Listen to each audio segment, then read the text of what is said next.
Noel has given you an introduction to the good old days that were also the bad old days. So I want to tell you something about how this all worked out for the COBE project, and also say a few words about the future.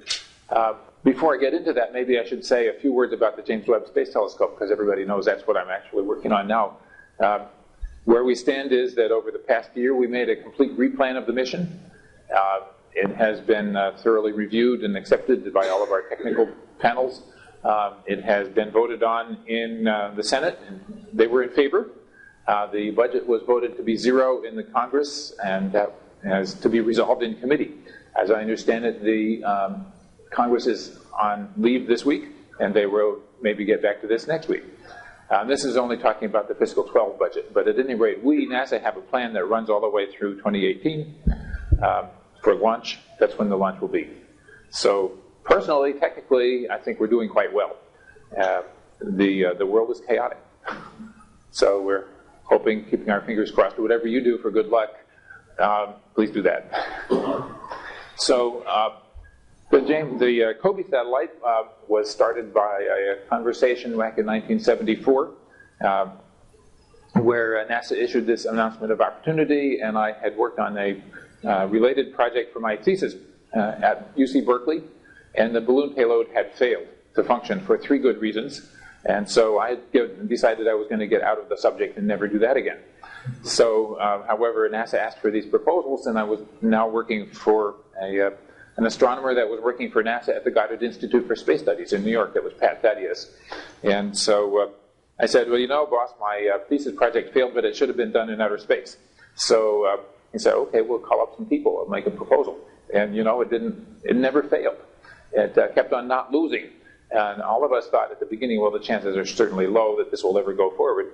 But it kept on going, which is still amazing to me. I think what it proves is that the idea was more powerful than we were. That we just happened to have a good idea. And if it had been other people with that idea, that would have also worked. It just happened to be us. So I'm going to see if I can make this gizmo work. I'm trying to go to the next slide. Okay, did I? Yeah, I guess so. So this is something I wanted to mention. People often talk about the Big Bang Theory as though it was just some story that was cooked up over beer in the bar. This is actually the Big Bang Theory as observed in 1929. These are Edwin Hubble's data for the velocities of recession of galaxies. Each dot there is a galaxy. His horizontal axis is distance, his vertical axis is the speed. Divide the distance by the speed, you get the age of the universe, and that was the Hubble's law, what we now call Hubble's law. It was actually recognized by Georges Lemaitre 2 years before that, who was a theorist, and he had plotted up the available data at the time, but he didn't actually make a graph and publish it. When Edwin Hubble had this graph, it was a little better data, and people said, now I believe. So the trend is clearly a trend. It wasn't 100% convincing at the time, but it was worldwide news in 1929. So it's not just a theory. Now, there was a problem in 1929, or soon after, because the age that he got was about 2 billion years, and that was way off. So it wasn't too long before we knew the Earth was older than that. So we do have a problem here. But at any rate, that was resolved with the Hubble eventually. The Hubble telescope, we finally got precise answers to that slope. So anyway, so what should have been there along with the receding galaxies? There should have been heat radiation, and that was understood fairly soon also.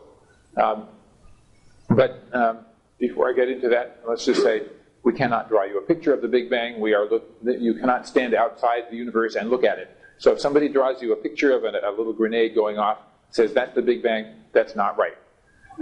A much better idea, and this is hard for people to accept and understand, is that the entire infinite, possibly infinite universe is expanding.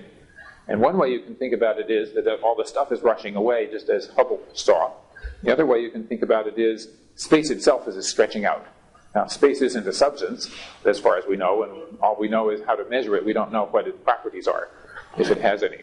But at any rate, it means you cannot draw a picture. If somebody says, where was the Big Bang? You cannot say. It was there. It was there. It was everywhere. And if somebody says, what is it expanding into? It's expanding into itself. It's just expanding. So there are a lot of interesting central problems if you really try to picture yourself standing outside the universe, but you can't. And so almost all the conceptual trouble people have with this is you cannot stand outside looking at it. So, let's see, what else am I going to tell you? Another interesting challenge for people is to say, well, how come we didn't know about this from before? Our solar system didn't show any signs whatever that the universe is expanding, and still doesn't after a tremendously long period of looking. So how does this work? Well, it had to be that the early universe had some dense regions that were more dense than the average so that the self-gravity could stop the expansion. So if this is true, then gravity can pull stuff back.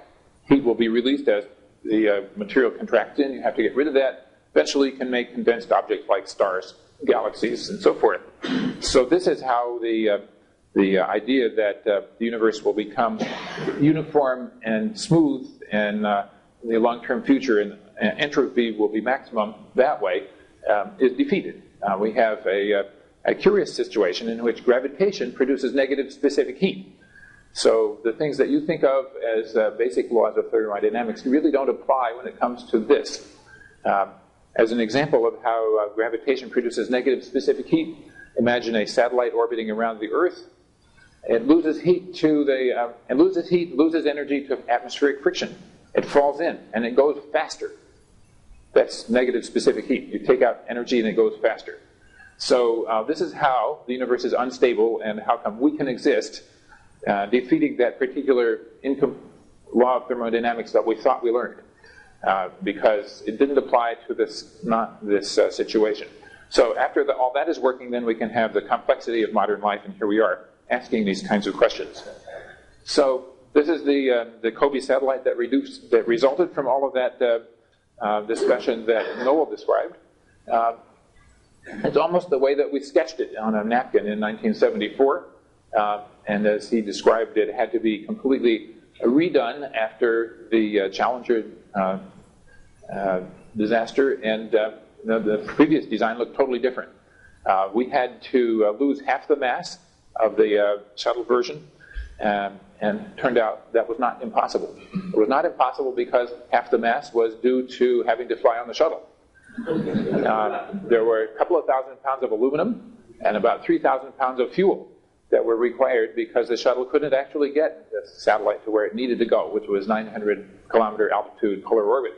So Dennis McCarthy, who actually could tell you this story much, much better, was responsible in many ways for finding the alternative path and saying, you know, if we just carved off this and carved off that, we could just about fit. And we were extremely lucky because only one of the instruments had to be changed in any way.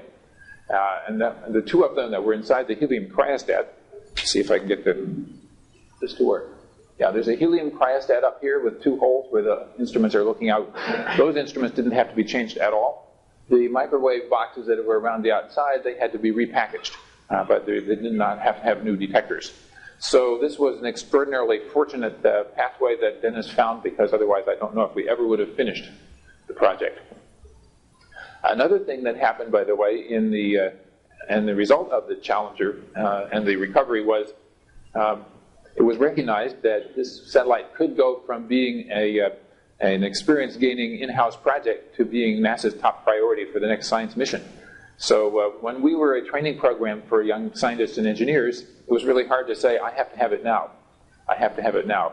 Didn't have priority. And the Hubble project, I remember them, they kept taking all our top engineers. Every time we had a problem, they got the best engineers.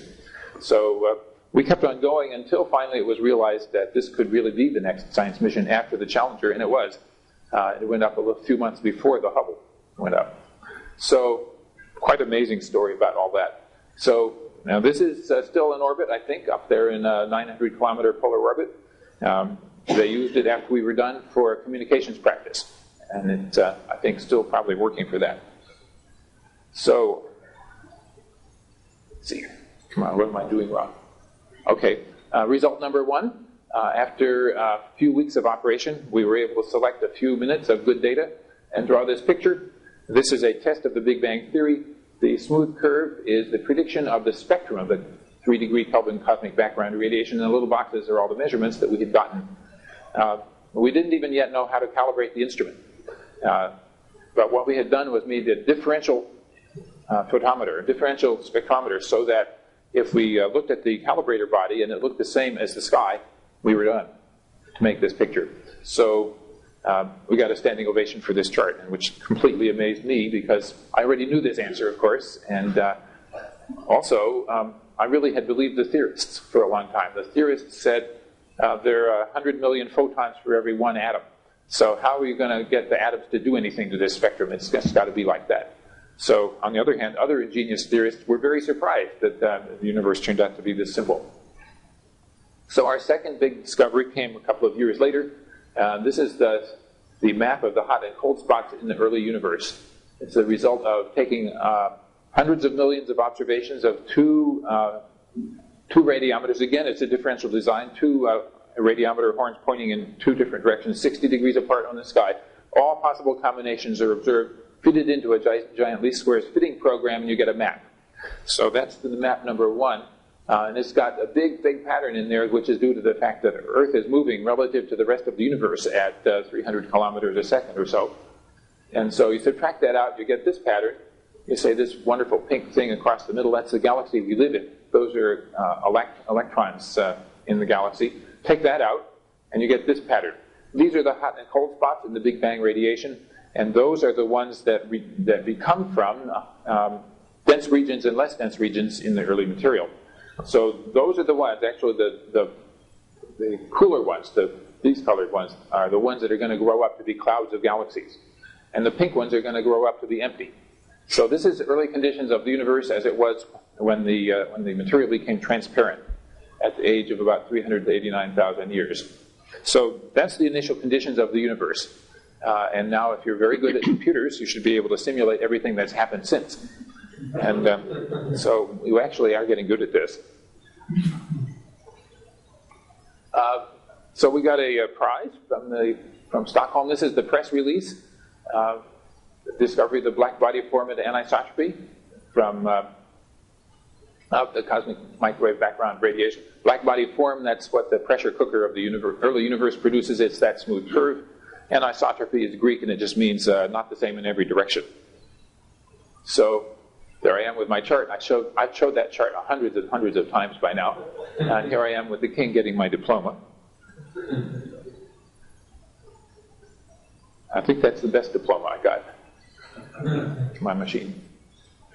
Okay, a few surprises come to us in astronomy. This is as it was printed in the New Yorker quite a few years back. Everything we know about the structure of the universe is wrong. And what I love about this is this happens to us a lot in astronomy. This is one of the reasons that it's so exciting to be an astronomer these days. And stepping back, one reason for this excitement is space astronomy. We never would have found out most of this without NASA. Most of it comes from NASA. So, okay, machine, please make me a slide. You have to do it from there? You have to point the remote at the computer. Oh, I have to point the remote at the computer. Okay. So here are three young fellows getting a Nobel Prize, as they will. Actually, this picture was taken several years back because they got what they call the Asian Nobel Prize. It's called the Shaw Prize. It comes from Hong Kong, and the three same guys are getting it then. There they are with their diplomas. So they got a rehearsal already. And what they found was that the universe is accelerating. It's accelerating, and we say that it's due to the dark energy. But that's actually wrong. There is no such thing. It's a constant of integration in Einstein's field equations. It just happens to fit perfectly. Now, is it dark energy? Maybe yes. Maybe there is a substance there, but we don't know it. That's one of the reasons why this topic is so exciting these days. If we could measure that the acceleration does not fit Einstein's story, then we would have discovered something really surprising and important. And if it's just a constant of integration, it's still pretty amazing. Because when this was found in 1998, I'd say 99% of astronomers were not expecting it. We all thought, well, surely the expansion is slowing down because of the gravitational force pulling stuff back together. So anyway, you get a surprise. And so Hubble gave us this surprise. This was a discovery made with distant supernovae seen with the Hubble Space Telescope. They are about 20% fainter than they're supposed to be, and by now this is a big deal. 20% is a big effect, so it's 10% too far away. The whole expansion history of the universe has now to be matched to this new information. So that's what they found. Has now been confirmed in about 4 other ways, and so it's a top priority for us to pursue further. W first, as a top priority from our decadal survey, and our European colleagues, competitors, have decided to go build their version, called Euclid. Okay, so I see this is where the movie is supposed to play. There's going. Okay, here's something we'll never see as astronomers. This is the formation of early galaxies through the gravitational forces pulling stuff together. Now, a wonderful surprise is that this is actually driven by something called dark matter. Dark matter is a substance which is invisible to everyone, but it has gravity. And astronomers detect its presence because it controls this kind of process. Turns out most of those pink and blue blobs I showed you, they're dark matter. Ordinary matter is controlled by the gravitational fields of the dark matter. So here is the formation of an early galaxy as simulated in a supercomputer at the Supercomputer Center in Illinois. And we will never have the time to find out if this is true. What we get to do is take pictures of little fuzzy dots out there and see, did they get it right? And so this is a wonderful challenge, and there's a lot to be learned. So I asked my friends who do this kind of stuff, well, are you ever going to get us the right answer before we look? And the answer is no. No matter how wonderful their computer program is, there are too many things that are unknown to put in at the beginning. We don't know all of the physics. The story is very complex. And even with 10 billion particles simulating an early universe, you still don't have enough resolution to go from the wide scale to the tiny scale. So everything is still to be learned by observation, despite the fact that we can make these movies.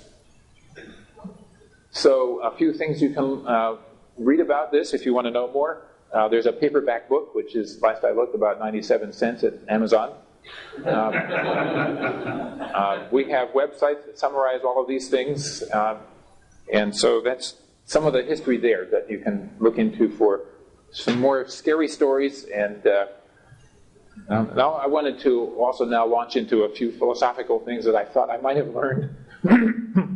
And I'm not sure that this is the final chart set that I had meant to show you. But anyway, let me show you what I have. It should have had a different date over there. So we'll use this set. Anyway, so I was a project scientist for this COBE satellite, and I was also one of the 3 principal investigators, and I think, in truth, that was a really bad idea. There's just not enough time in the day to do 2 full-time jobs. We needed deputies, and I discovered that somebody told me this: the bottleneck's at the top. If you think you're at the top, you're actually a big problem. You can really stop things working by saying you have to decide something. If you do not allow other people to work and do their thing, then stuff stops. So sometimes it means you have to decide to let somebody else's opinion be accepted. Sometimes it just means get out of the way. Sometimes it means you have to decide because people expect you to, even though you don't know the right answer. You just have to proceed and see what happens. Another thing that happened for us is it was an interesting challenge to work with people who thought that the principal investigator should have all authority, and people who said, no, the project manager should have authority. To tell you the truth, NASA works in a lot of different modes about this, and I think you have to work with the personalities that you have. I don't think I would be a good project manager. I don't think I would be a good person to track the budget. But I was fairly ingenious about finding technical solutions to the almost impossible challenges that Noel mentioned. So another interesting challenge was that we had an external principal investigator at UC Berkeley, and we, however, at Goddard, were building the hardware. So he wanted to have that kind of authority too, but there's no way the government was going to let him have that authority. So definitely a point of friction. Okay. Some of the risks that we faced. A lot of stuff has to do with things you don't think of. The imagination is limiting our success in a lot of areas. And one of them was we didn't think about everything that was going to happen with a cold instrument package. We had a little ribbon cable that was going to the calibrator body on the spectrometer. And if Mike Ryszkiewicz were here, he would tell you more about this. We only found out about this because we cooled it down and it didn't work. And we only tested it in that particular orientation where we'd find out because an engineer said, we have to test it like that. We just don't know. So I was the sort of person who said, I think it'll work. Well, it's good they didn't listen to me. There's a lot of things that I've learned in life, and one is that if you think it's going to work, it doesn't actually matter. The hardware is going to do what it does, and your opinion that really doesn't count. So this is something I should have learned, and I did sort of learn from my thesis project when we found 3 different reasons why the dang thing didn't work. It stood me in good stead to be able to say, I don't know, even though I think I know. The only way to know if it's going to work is to test it. Other things, well, there's plenty else that we learned here. One of the remarkable surprises that we got was we almost burned out our electric power system on the COBE because Antarctica shines up. Bright light comes up from the South Pole because it's shiny snow down there. And we had a particular design of the power system that said extra power has to be dissipated. So, well, we almost burned it up. We didn't quite. So there's some pretty close calls that we had. So, which brings along to the end is another way of saying it doesn't matter whether I think it's going to work or not. Nature cares, but I don't, or I don't know. We have a lot of challenges with attitude, and Noel's already told you stories about attitude at the very top levels in our agency and above. But personal attitude, if people beat you up and you say, you don't have time and money to test this thing, like I say, nature doesn't care if you have time or money to test it. If it's going to break, it's going to break. And so the fact that somebody beats you up doesn't actually give them the right to beat you up. There will be times when the investigator teams know that something has to be tested because we really don't know yet. And if you let somebody beat you up, woe unto you, woe unto all of us, because we're all in the same boat. Okay, some more lessons. If you are thinking about what to do, you have to imagine where the world is going to be in 20 years or something. So don't do anything on your little mission or big mission that somebody else is going to do. Now, we're pretty clear about what you can only do in space. COBE could only have been done in space. Hubble telescope can only be done in space. James Webb telescope can only be done in space. But there are a lot of other things that are really tempting, and people say, well, since we're going to have a shirt sleeve atmosphere on the space station, why don't we just make a suitcase and take it up there? People don't know how hard that really is. So, in physics, we have this sort of principle, which is tongue-in-cheek, but it says, if there's no law of nature against it, it will happen somewhere. This is often attributed to Richard Feynman, but I think he's not the only one who said it. The converse or contrapositive of that is, if it's not required, you shouldn't have it. So this is a place where this is another way of saying better is the enemy of good enough, which I guess Voltaire said that. We engineers say, if it's not broken, don't fix it. There's a lot of ways to have to think about that. This is pretty tricky. What is really required? If you're going to test stuff, it's not going to work. Do not be discouraged. That's what the purpose of the test was. You will have to test it and rework it. And this happened a lot. For the COBE satellite, I think we had to, our retest rate was 100%. So almost everything had to be done over because we were learning and we had made mistakes. But it works in the end anyway. So it's worth it all. Don't worry, it's worth it. There are a few things that you might not think about. If you're the principal investigator or the project scientist, people treat you like you're God, but you're not. Especially if you're friendly and cheerful and people like you, this is even a greater danger. You're a single point failure just walking around because people think you are the authority when you are not necessarily. It is really, really hard to get somebody to check somebody else. Remember, I did a sensitivity calculation for a new mission, and I eventually discovered I had a mistake in it of a factor of 2. I tried to get other people to find out if I'd gotten it right. They never found the factor of 2. They only said, yeah, it's about right. So if you really, really want to know if you're right, you have to really set somebody off independently with the authority to go really check you. There are places where it's totally scary. I have to tell you one story about this. One morning I woke up in the morning and I was in a cold sweat because I realized that the calibrator body for the fire-ass instrument on COBE was not going to get cold. And people had treated me like I knew what I was talking about when I drew the sketch. And Now it feels, this is like you're driving through the countryside with a bus full of people, and you're the driver, and you don't know where you're going, but suddenly there's a cliff in front of you, and you put on the brakes, and pretty soon the front wheels are over the cliff, and everything about your body just changes. This is the scariest thing that possibly happened to you, and the entire NASA is counting on you to get this right, and you screwed up. Well, you're lucky this time, but this is just my warning to you. Make sure that you get other people to check you if they think you're not. We're not. So this was the scariest moment for me about the mission, and much more scary than the launch. At the launch, I knew there was nothing I could do about it. Personal risk management. I now know 11 people who've fallen off of roofs and ladders, and one of them this year died. So this tells me something about risk management. The one who died, it wasn't even his fault. It wasn't he who slipped. Somebody left a board not bolted down on the roof. So there are a lot of things that we do that we think we know how to do, which we don't know how to do. And and we don't know how to be safe. So risk management is really, really important.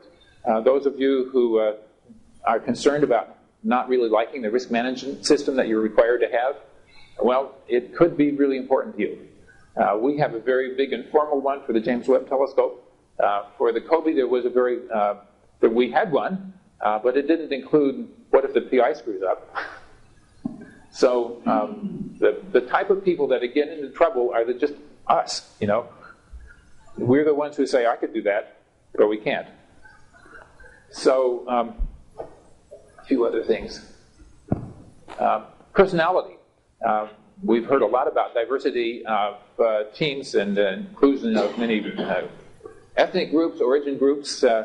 There's another diversity thing that we need, which is diversity of personality.